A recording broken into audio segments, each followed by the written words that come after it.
Dans la prison de Kinshasa, un détenu politique filme avec une caméra cachée dans la pochette de sa Bible. S'il se fait prendre, il peut être exécuté. Il a été condamné sans preuve à passer le restant de ses jours en prison, accusé d'avoir participé à l'assassinat de l'ancien président du Congo, Laurent Désiré Kabila.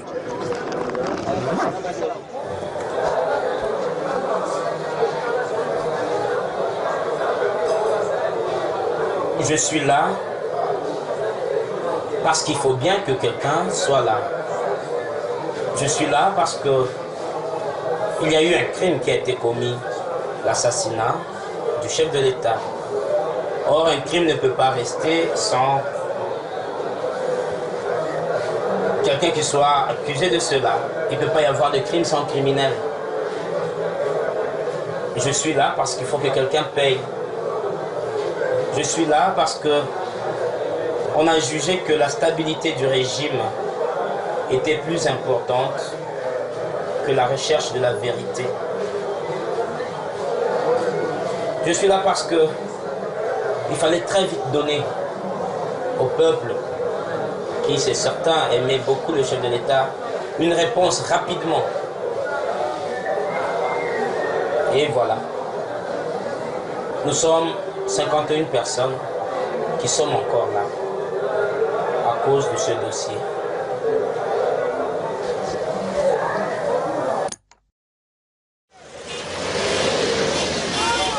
Laurent Désiré Kabila a été assassiné le 16 janvier 2001 dans des circonstances jamais élucidées.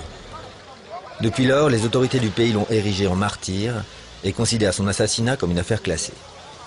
Nous n'y croyons pas et nous décidons de mener notre propre enquête. Le 17 mai 1997, Laurent Kabila devient président de la République démocratique du Congo. Laurent Désiré Kabila, je jure fidélité à la nation.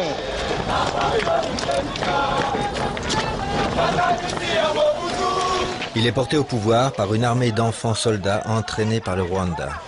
Leur objectif est de renverser le vieux dictateur Mobutu, au pouvoir depuis 30 ans. Partant de l'est du Congo, il parcourt 2000 km à pied jusqu'à la capitale Kinshasa, où Kabila est accueilli en libérateur.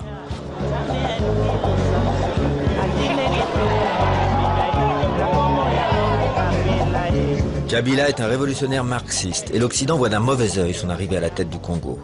Mais il réussit à s'imposer et c'est Nelson Mandela qui accompagne en douceur le vieux Mobutu vers la sortie.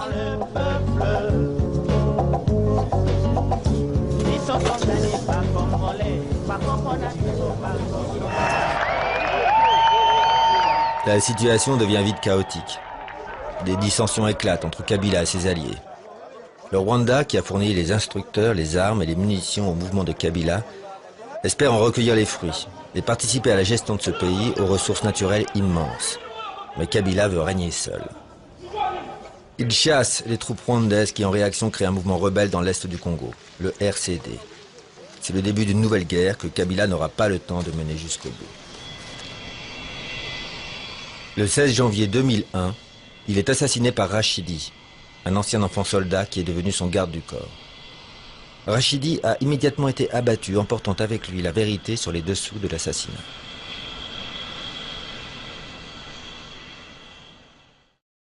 Eh bien, nous aimerions d'abord vous relater comment les faits se sont passés. C'était le 16 janvier 2001, Mzé travaillait dans ce bureau. C'est un bureau habituel qu'on appelle la Maison Blanche. Et il travaillait avec l'un de ses collaborateurs, le directeur de cabinet. Voici les dossiers sur lesquels il travaillait. Et la paire de lunettes qu'il a portées ce jour-là, les stylos, tout ce qu'il a utilisé se trouve là. On n'a rien enlevé. Et quand Mzé était assis là-bas, il a vu quelqu'un de l'autre côté. Cette porte-là était ouverte. Il a vu un de ses gardes rapprochés qui lui a fait signe qu'il voulait lui parler en aparté. Et alors, le connaissant, il lui a fait signe de venir. Il est entré juste à côté de Mzé. Malheureusement, il était armé, il avait son revolver. Et il a tiré à bout portant. Alors vous regardez ici sur le fauteuil, vous voyez l'impact des balles. Il y a une balle ici, et ça c'est le sang. Ça c'est le sang également. Une balle est entrée là-bas, une autre ici derrière. Mais vous êtes le seul témoin. Je suis le seul témoin et le dernier à lui avoir parlé. Effectivement. Vous parliez de quoi ce jour-là? Nous préparions le sommet France-Afrique. Nous devions aller à Yaoundé. Et ce jour-là, c'était le jour de ma permanence. Et c'est à ce moment-là qu'il m'avait demandé qu'on fasse la liste des gens avec qui nous devions voyager. Nous étions sur ce dossier-là, quand l'inévitable est arrivé. Et donc là, Rachidi entre, Ouais. là vous le voyez, c'est quelqu'un que vous connaissez ou... Non, je savais que c'était des gardes-corps du chef, mais je ne sais pas s'il s'appelait tel. Enfin, ça faisait pas longtemps que j'étais là-bas. Et là, il se passe quoi? Vous voyez quoi exactement? Non, il vient, il arrive à la porte, il claque ses souliers, il salue. Le chef lui demande qu'est-ce qu'il y a, venez. Et il est entré. Et là, il fait quoi? Là, moi j'étais en train de prendre note, j'entends le premier coup de feu. Je regarde, il tire encore une fois, la troisième fois il tire, et puis il commence à sortir. Voilà comment ça s'est passé. Et là, je me suis revenu, je ne comprenais rien du tout, je ne savais pas ce qui s'est passé. Et bon, je suis sorti aussi vers la porte de la par où il est entré, il courait, et j'ai crié en Swahili, Uibwana na pigara ici Masasi. Et à un certain moment, j'entends, ce monsieur vient de tirer sur le chef de l'État. Hein? Moi, je ne le connaissais pas de nom. Je dis, Uibwana na pigara ici Masasi. Chiribagula qui est à l'escalier, qui voulait aller attendre vers le garage, il voit l'autre en train de sortir dans la précipitation, semble-t-il, avec son arme à la main. Chiribagula voit aussi M. Mota en train de le poursuivre, criant sur lui qui vient de tirer sur le chef de l'État. Chiribagula affirme avoir tiré une balle sur Rachidi dans la jambe et il est tombé. Mais subitement, Edi Kapend viendra avec un Kalachnikov pour achever Rachidi. Et Chiribagula affirme même qu'il a empêché Edi Kapend de laisser qu'il parle. Edi Kapend, dans la colère, d'ailleurs, les questions qui lui étaient posées sur ça, il lui-même dit que il avait achevé effectivement parce qu'il était dans la colère. Camarades, officiers et soldats, le peuple congolais, encore une fois en ce jour, a besoin de votre sérénité. Edi Kapend est le bras droit de Kabila. Il vient d'exécuter Rachidi l'assassin et lance ensuite un appel au calme à la télévision nationale. Il craint que la rumeur de l'assassinat de son chef ne se propage et qu'un mouvement de panique s'empare de l'armée. Il vous est donc interdit, vous soldats et commandants, d'user les armes sans ordre préalable qui vous sera donné par la hiérarchie selon l'ordre que je donne en ce moment. Il n'est donc pas question. Edi Kapend ne dit rien des événements du palais. Il veut gagner du temps pour permettre à la succession de s'organiser pacifiquement. Des troupes sous votre commandement. Toutes les frontières sont bouclées et seul un avion est autorisé à atterrir.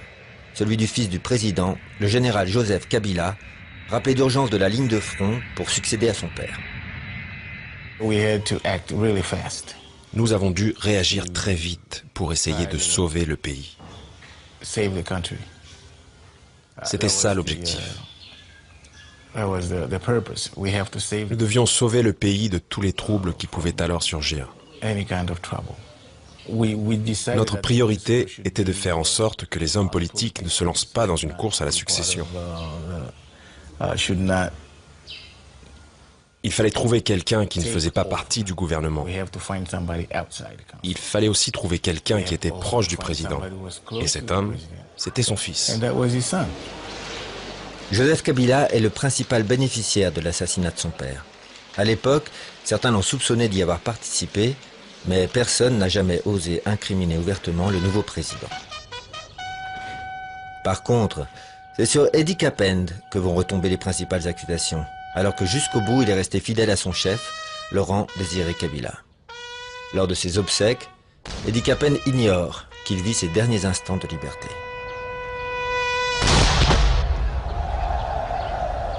Messieurs les présidents de la Cour d'ordre militaire, mon général, Un an plus tard, lorsque s'ouvre le procès contre les assassins présumés de Laurent Kabila, plus d'une centaine de prévenus sont sur le banc des accusés.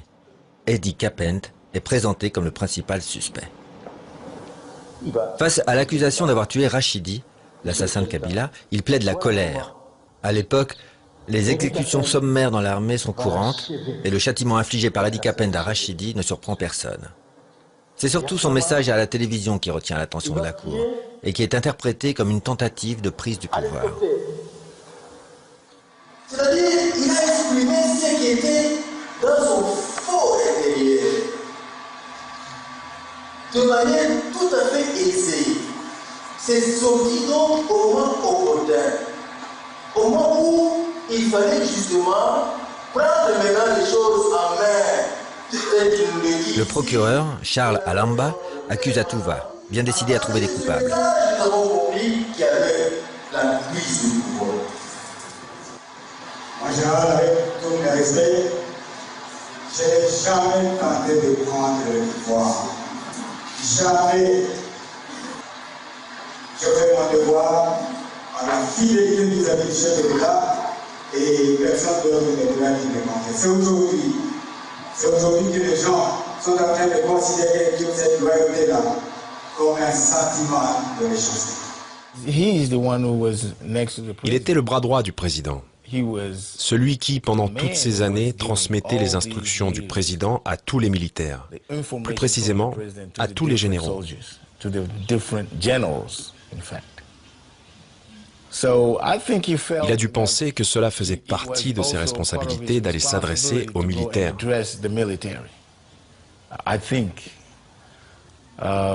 D'ailleurs, je me souviens que cette nuit-là, il communiquait avec les généraux en poste dans les différentes provinces.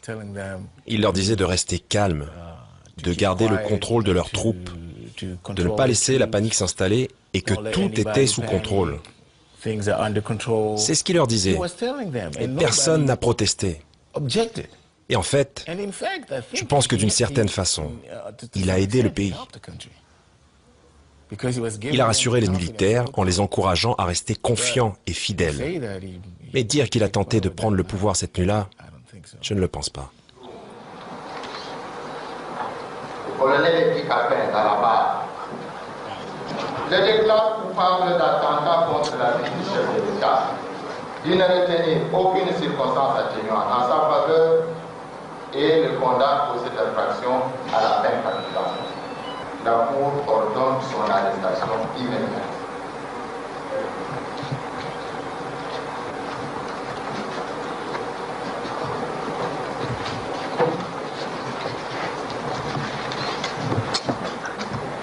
Photographe. Photographe. Caméraman. Allez-y rapidement. Caméraman. Caméraman. Caméraman.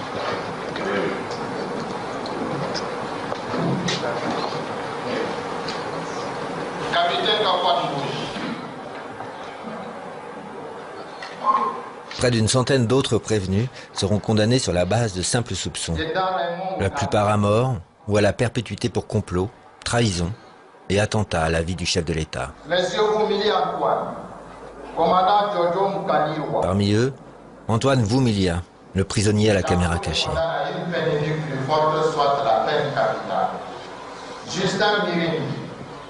Les principaux suspects sont-ils dans la salle?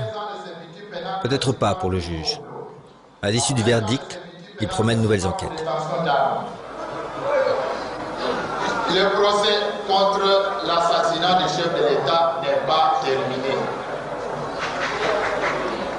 Les appels continueront et d'autres procès aussi continueront.